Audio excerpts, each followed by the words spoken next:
સસ્તા ભાવે વિદેશ ફરવાનો મોહ ભારે પડ્યો છે, કારણ કે વિદેશ મોકલવાના નામે ટૂર ઓપરેટર દ્વારા લોકો પાસેથી લાખો રૂપિયા ખંખેરીને રફુ ચક્કર થઈ જવાની ઘટના સામે આવી છે। સસ્તી ઓફર કરી સુરતની વેસુની ટ્રાવેલ એજન્સી ઉડી ગઈ છે। એક્સલન્ટ શોપર્સમાં ટ્રીપ એલાયન્સીસ નામની ટૂર એન્ડ ટ્રાવેલ્સ એજન્સીએ વિદેશ ફરવાના સસ્તા પેકેજ ગ્રાહકોને આપ્યા હતા, જેને લઈને ગ્રાહકોએ દુબઈ, સિંગાપોર, મલેશિયાના ટૂરના સપના જોયા હતા અને તેના માટે ઓનલાઈન બુકિંગ કરાવ્યું હતું। આ બુકિંગ સુરત, અમદાવાદ, અંકલેશ્વર, જામનગર, મુંબઈ, થાણે, જબલપુર, કાનપુરના કુલ 50 જેટલા ગ્રાહકોએ કરાવ્યું હતું અને રાતોરાત આ ટ્રાવેલ એજન્સી ઉડી જતા 50 ગ્રાહકોને 40 થી 50 લાખનો ચૂનો લાગ્યો છે। ત્યારે હવે સુરત પોલીસ કમિશનરમાં ભોગ બનનારાએ અરજી કરી છે અને આ અરજીના આધારે વધુ તપાસ હાથ ધરાઈ છે। વધુ એકવાર નશાકારક સિરપ પકડાઈ છે। રાજકોટના જસદણમાંથી કોડીન સિરપનો જથ્થો મળી આવ્યો છે। Rajkot rural special operation group દ્વારા નશાકારક કોડીન યુક્ત સિરપની બોટલનો જથ્થો ઝડપી પાડવામાં આવ્યો છે। આટકોટ પોલીસ સ્ટેશન વિસ્તારમાંથી અશોક ચૌહાણ નામના વ્યક્તિ પાસેથી 2400 જેટલી નશાકારક કોડીન યુક્ત સિરપની બોટલો ઝડપી પાડવામાં આવી છે। પોલીસ દ્વારા કુલ 4,69,000થી વધુનો મુદ્દામાલ કબજે કરવામાં આવ્યો છે। આટકોટ હાઈવે પર બળદોઈ ગામના પાટિયા પર વોચ ગોઠવી પોલીસે દરોડા પાડ્યા, ત્યારે સમગ્ર મામલે સ્પેશિયલ ઓપરેશન ગ્રુપ દ્વારા આરોપીની ધરપકડ કરી આટકોટ પોલીસને વધુ તપાસે સોંપવામાં આવ્યો છે। આપને જણાવી દઈએ કે તાજેતરમાં જ મોરબી પોલીસને આ જ પ્રકારની સિરપ મળી આવી હતી। કરોડો રૂપિયાની બોટલ જપ્ત કરાઈ હતી। સુરત મહાનગરપાલિકા સંચાલિત સિટી બસે વધુ એક અકસ્માત સર્જ્યો છે। ડિંડોલી વિસ્તારની અંદર રિક્ષાને અડફટે લેતા પેસેન્જર સહિત ડ્રાઈવરને પણ ઈજાઓ આવી હતી। સુરત મહાનગરપાલિકા સંચાલિત બ્લુ સિટી બસ હર હંમેશ સમય અંતરે અલગ અલગ વિવાદોમાં આવતી હોય છે। કેટલીક જગ્યાએ બસમાંથી પોલ્યુશન કરતા ધુમાડા નીકળતા નજરે આવે છે, તો કેટલીક જગ્યા પર ડ્રાઈવર ચાલુ બસ રાખીને ઊંઘતા ઝડપાય છે। આજરોજ દિંડોલી વિસ્તારની અંદર 60 પોઈન્ટ પાસે સિગ્નલની આગળ સિટી બસ ચાલકે ઓટો રિક્ષાને અડફટે લીધી હતી, જેમાં સિગ્નલ ખુલતાની સાથે જ સિટી બસ હંકારવાનું શરૂ કરતા આગળ જતી રિક્ષા સાથે બસ અથડાઈ ગઈ હતી। રિક્ષામાં પેસેન્જર ચડતો હતો, તે જ સમયે અકસ્માત સર્જાતા પેસેન્જરના પગમાં ફ્રેક્ચર થયું હોવાનું સામે આવ્યું હતું। અકસ્માત થયો તે સમયે બસમાં અંદાજિત 15 થી 20 જેટલા પેસેન્જરો સવાર હતા। આ કેસની અંદર બસ ચાલકનું એવું કહેવું છે કે બસની બ્રેક બરાબર લાગતી હતી, જો કે ડિંડોલી પોલીસના કર્મચારીએ જ્યારે તપાસ કરી હતી તો એનું નિવેદન એવું આવી રહ્યું છે કે બસમાં બ્રેક બરાબર લાગતી જ ન હતી। ઉનાળાની શરૂઆત થતાની સાથે જ પાણીની બૂમ પડવાની શરૂ થઈ ગઈ છે। જૂનાગઢના દોલતપરા વિસ્તારમાં આવેલ ભવાનીપરા વિસ્તારમાં પાણી વિતરણ ખોરવાતા સ્થાનિકોમાં રોષ ભરાયો। જૂનાગઢ દોલતપરા વિસ્તારમાં આવેલ ભવાનીપરા વિસ્તારમાં હાલ પાણીનું સંકટ ઊભું થયું છે। દોલતપરાના ભગવતીપરા વિસ્તારમાં ભૂગર્ભ ગટરને લઈને રસ્તાઓ તોડવાની કામગીરી શરૂ કરવામાં આવી છે, જે દરમિયાન છેલ્લા 2 મહિનાથી પાણી વિતરણ વ્યવસ્થા ખોરવાઈ ગઈ છે। 20 રસ્તાઓથી ખાનગી પાણીના ટાંકાઓ પણ પાણી આવી શકતા નથી, જેથી રહેવાસીઓમાં પાણીની સમસ્યાને લઈને ભારે રોષ ફેલાયો છે। હાલ ઉનાળાની સિઝન ચાલી રહી છે, ત્યારે પાણી માટે લોકોને વલખા મારવા પડે છે। જોકે આ બાબતે આ વોર્ડના કોર્પોરેટરને પણ રજૂઆત કરવામાં આવી છે અને કોર્પોરેટર દ્વારા આ કામ તાત્કાલિક પૂર્ણ કરવામાં આવશે તેવી ખાતરી પણ આપવામાં આવી। આ મામલે સ્થાનિકો દ્વારા આગામી દિવસોમાં તાત્કાલિક કામગીરી કરવામાં નહીં આવે તો ઉગ્ર આંદોલનની ચીમકી પણ ઉચ્ચારવામાં આવી। જામનગરમાં વિશ્વ આરોગ્ય સંગઠન હેઠળ ગ્લોબલ ટ્રેડિશનલ મેડિસિન સેન્ટર આકાર પામી રહ્યું છે, ત્યારે અહીં આજે એક વિશેષ બેઠક યોજાઈ ગઈ। WHO global traditional medicine centre દ્વારા 19 થી 21 માર્ચ 2024ના રોજ નવી દિલ્હી ખાતે ભારતમાં વૈશ્વિક તકનીકી સંકલન બેઠકનું આયોજન થયું હતું। ત્યારબાદ આજે જામનગરમાં ટ્રેડિશનલ મેડિસિન સેન્ટરની ઇન્ટરિમ કચેરી ખાતે WHOની આંતરિક સંકલન બેઠકનું આયોજન કરવામાં આવ્યું હતું, જેમાં નીતિ વિષયક બાબતોની સમીક્ષા કરવામાં આવી। ટ્રેડિશનલ મેડિસિન અંતર્ગત સંશોધન અને પુરાવાઓ, ક્લિનિકલી ડેટા અને ICDC 11ની ચર્ચા થઈ। જૈવ વિવિધતા અને સ્વદેશી ચિકિત્સા પર માહિતીની આપલે, ડિજિટલ હેલ્થ અને પરંપરાગત દવા માટેની એપ્લિકેશન વગેરે પર પણ ચર્ચા થઈ છે। બેઠકમાં હાલમાં ઉપલબ્ધ આ પ્રકારના સંયોજનની સમીક્ષા કરવામાં આવી, તેમજ નવો વૈશ્વિક સંચય તૈયાર કરવા રિવ્યુ લેવાયા। રાજ્યમાં ઉનાળાએ આકરા તેવર બતાવવાનું શરૂ કર્યું છે, ત્યારે રાજ્યના શિક્ષણ વિભાગે પણ પત્ર કરી બાળકોની ચિંતા કરી છે। ગુજરાતમાં ઉનાળાની શરૂઆત થતાં જ આકરો તડકો પડી રહ્યો છે, તેવા હવામાન વિભાગ દ્વારા રાજ્યમાં હીટવેવની આગાહી કરવામાં આવી છે। હવામાન વિભાગ અનુસાર આગામી 4 દિવસ માટે રાજ્યમાં સૌરાષ્ટ્ર અને કચ્છમાં હીટવેવની આગાહી કરવામાં આવી છે, તેમજ તે વિસ્તારોને યલો એલર્ટ આપવામાં આવ્યું છે। સાથે બાકીના ગુજરાતમાં સતત 7 દિવસ હવામાન સૂકું રહેશે। તો શિક્ષણ વિભાગે હીટવેવને લઈ પત્ર કર્યો છે કે શાળાઓનો સમય સુનિશ્ચિત કરવા સૂચના અપાઈ છે। સાથે પીવાના પાણીની વ્યવસ્થા અને આઉટડોર રમત ગમતનો ઉપયોગ ન કરવો તેવી પણ સૂચના આપવામાં આવી છે। શાળામાં ચાલુ તાસમાં પણ વિદ્યાર્થીઓને પાણી પીવા માટે છૂટ આપવાની સૂચના આપવામાં આવી છે, જેથી કરી વિદ્યાર્થીઓને આ ઉનાળાની કોઈ આડી અસર ન થાય. હોળીના પર્વને લઈને એસટી વિભાગ દ્વારા મહત્વનો નિર્ણય કરવામાં આવ્યો છે. એસટી નિગમ દ્વારા 1500 જેટલી વધારાની બસો દોડાવવામાં આવશે. તહેવારની સિઝન આવે એટલે બસ ટ્રેનમાં મુસાફરોની સંખ્યામાં અનેક ગણો વધારો થાય છે, કારણ કે સૌ પોતપોતાના માદરે વતન તહેવાર કરવા જાય છે. ત્યારે તહેવારને ધ્યાનમાં રાખીને એસટી નિગમે વધારાની 1500 બસો દોડાવવાનો નિર્ણય લીધો છે. રાજકોટ, ભાવનગર, ગોધરા, પંચમહાલ તરફની વધારાની બસ દોડાવાશે અને ડાકોર અને દ્વારકા માટે 500 જેટલી બસો દોડાવવામાં આવશે.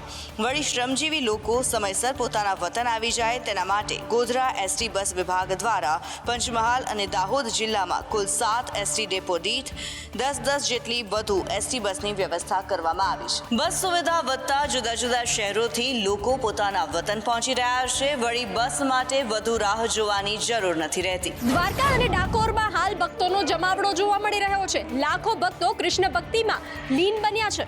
ફાગણી પૂનમ આવતા આ વર્ષે પણ મોટી સંખ્યામાં ભક્તો ડાકોર પદયાત્રામાં જોડાયા, જેના કારણે અમદાવાદના હાથીજણ સર્કલથી ડાકોર રૂટ ડાકોરનાથના નામથી ગુંજી ઉઠ્યો હતો. સાથે જ ડાકોર યાત્રા રૂટ પર ભક્તોને હાલાકી ન પડે તે માટે ખાનગી સંસ્થા કોર્પોરેશન અને જિલ્લા તંત્ર દ્વારા મેડિકલ કેમ્પ યોજાયા. હોળી અને ફૂલડોર ઉત્સવને લઈને પવિત્ર દ્વારકા નગરીમાં માનું મહેરામણ ઉમટ્યું છે.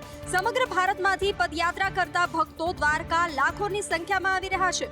દર્શન સાથે મંદિર બહાર લાંબી કતારો લાગી છે, તો રસ્તામાં પણ પદયાત્રીઓ માટે વિવિધ પાણી, શરબત, નાસ્તા અને આરામ માટે તંબુ પણ લગાડવામાં આવ્યા છે. જોકે કેલેન્ડર પ્રમાણે સોમવારે ફાગણી પૂનમ છે, પરંતુ આવતીકાલે ફાગણી પૂનમ બેસવાથી બંને તીર્થોમાં ભક્તોનો જમાવડો જોવા મળશે. ગુજરાતના 4 પ્રવાસન સ્થળોને એવોર્ડ મળ્યા છે, જેમાં ભાવનગરના કાળિયાર નેશનલ પાર્કને શ્રેષ્ઠ વાઇલ્ડ લાઇફ ડેસ્ટિનેશનનો એવોર્ડ મળ્યો છે. ભાવનગરથી માત્ર 40 કિમીના અંતરે આવેલા કાળિયાર રાષ્ટ્રીય ઉદ્યાનને શ્રેષ્ઠ ઇમર્જિંગ વાઇલ્ડ લાઇફ ડેસ્ટિનેશનનો એવોર્ડ મળ્યો છે. આ એવોર્ડના કારણે રાષ્ટ્રીય ઉદ્યાનની ખ્યાતિ દેશ વિદેશમાં ફેલાશે અને તેના કારણે ટુરિસ્ટની સંખ્યા વધશે તેમ માનવામાં આવી રહ્યું છે. પ્રવાસન બોર્ડ દ્વારા 121 ભારતીય સ્થળોમાં વારંવાર આવતા પ્રવાસીઓ અને પ્રવાસીઓના પ્રતિભાવના આધારે પ્રવાસન સ્થળોનું મૂલ્યાંકન કરવામાં આવ્યું હતું, જેમાં ગુજરાતના 4 સ્થળોને એવોર્ડ મળ્યા છે. બ્લેકબક નેશનલ પાર્ક ઉપરાંત કચ્છનું સફેદ રણ, રાણીની વાવ, સાસણગીરને શ્રેષ્ઠ વાઇલ્ડ લાઇફ ડેસ્ટિનેશનનો એવોર્ડ મળ્યો છે. ઇન્ફ્રાસ્ટ્રક્ચર, પરિવહન, રહેઠાણ અને આવશ્યક સુવિધાઓની ગુણવત્તાને આધારે આ એવોર્ડ આપવામાં આવ્યા છે. વડોદરા લોકસભા બેઠક પર ભાજપના આંતરિક વિવાદ વચ્ચે રંજનબેન ભટ્ટે પોતાની ઉમેદવારી આજે સવારે પરત ખેંચી છે અને કહ્યું કે મારી બદનામીથી કંટાળીને આખરે ઉમેદવારી પરત ખેંચી છે. છેલ્લા 1 અઠવાડિયાથી રંજનબેન ભાજપના જ કાર્યકરો નેતાઓના આક્ષેપો સામે ખુલાસા કરતા રહ્યા, પણ વિવાદ શમવાનું નામ લેતો ન હતો. આખરે ભાજપના કાર્યકર રંજનબેને ભારે હૈયે ટિકિટ પરત કરવાનો નિર્ણય લીધો છે. મને એમ થયું કે મારે સામે ચાલીને મૂકી દેવું જોઈએ. પાર્ટી કે કોઈએ મને કીધું નથી, મેં કોઈની સાથે વાત પણ નથી કરી. તો રંજનબેન ભટ્ટના આ નિર્ણય પર જ્યોતિ પંડ્યાની પ્રતિક્રિયા પણ સામે આવી છે.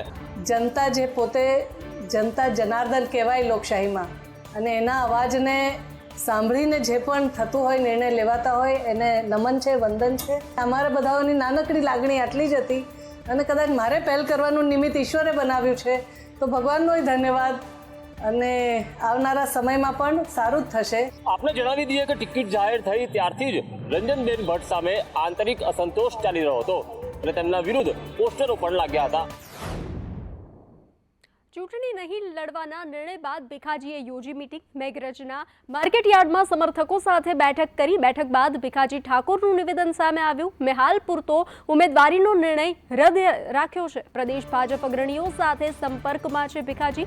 આગામી દિવસોમાં પ્રદેશ અગ્રણીઓ સાથે ચર્ચા કરીશ. આજે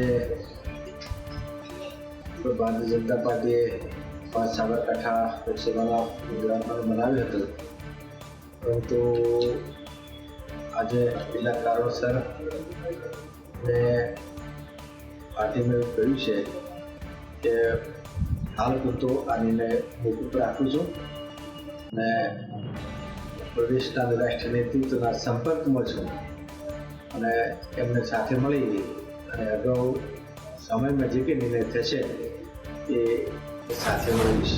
રાજકોટ લોકસભાના ઉમેદવાર કોંગ્રેસ હજી પણ જાહેર કરી શકી નથી. તેવામાં કોંગ્રેસ પ્રદેશ અધ્યક્ષ શક્તિસિંહ ખુદ રાજકોટ પહોંચ્યા હતા. રાજકોટ લોકસભાના ઉમેદવાર માટે કોંગ્રેસે મંથન શરૂ કર્યું છે. હાલ અહીં જૂથવાદ, આંતરિક વિવાદથી નામ જાહેર થવામાં વિલંબ થઈ રહ્યો છે.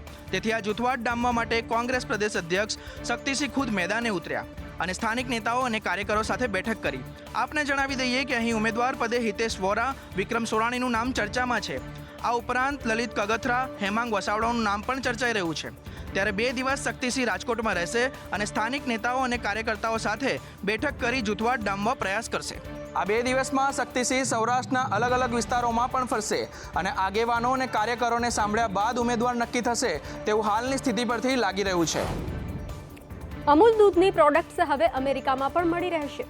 અમૂલ બાદ હવે અમેરિકામાં પણ તેની સ્વાદ અને ગુણવત્તાને લોકોનો અહેસાસ અપાવશે. અમૂલ બ્રાન્ડનું સ્લોગન છે અમૂલ દૂધ પીતા હૈ ઇન્ડિયા, પરંતુ આ સ્લોગન હવે ઘણું વધારે વ્યાપક બનવા જઈ રહ્યું છે, કારણ કે હવે માત્ર ભારત જ નહીં પરંતુ અમેરિકા પણ અમૂલનું દૂધ પીશે. આ સાથે અમૂલ બ્રાન્ડના માલિક Gujarat cooperative milk marketing federation એ નવો ઇતિહાસ રચ્યો છે. અમેરિકામાં ભારતીય ડેરી બ્રાન્ડની આ પ્રથમ એન્ટ્રી છે. અમૂલ બ્રાન્ડ જે ભારતમાં દરરોજ લાખો લીટર તાજા દૂધનો સપ્લાય કરે છે, તે હવે અમેરિકામાં પણ તેનો સ્વાદ અને ગુણવત્તાનો લોકોને અહેસાસ કરાવશે. અમૂલ બ્રાન્ડ અહીં તાજા દૂધના સેગમેન્ટમાં કામ કરશે.